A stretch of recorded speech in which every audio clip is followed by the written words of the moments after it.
শান্তির প্রতীক, শক্তির প্রতীক, বিশ্বাসের প্রতীক, ন্যায়ের প্রতীক। অর্থাৎ বিশ্বাস যদি কাউকে করতে হয়, মানুষ হনুমানের উপর বিশ্বাস করবে। এবং হনুমান চালিসা বা হনুমান মানুষের দেখবে অনেকগুলো অধ্যায় ওনাকে নিয়ে বর্ণনা করা হয়েছে।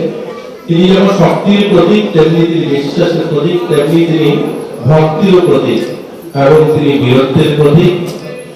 ওনাকে বলা হতো যে সামরিক শক্তি। বর্তমান সময়ে যে আমরা প্রতিরক্ষা দপ্তর আমরা বর্তমান সময়ে যেটা করি, এইরকম তখনকার সময় অর্থাৎ ভগবান আদিকালে বিষ্ণু যখন পৃথিবীতে অবতরণ করতে, মানে ওনাকে রক্ষা করার কাজ, এর জন্য ভগবানের সঙ্গে তিনি বাস করেন রক্ষা করার জন্য।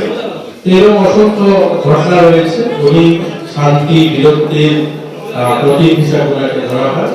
এইখানে একটা সুন্দর পবিত্র মন্দির আজ উদ্বোধন হলো।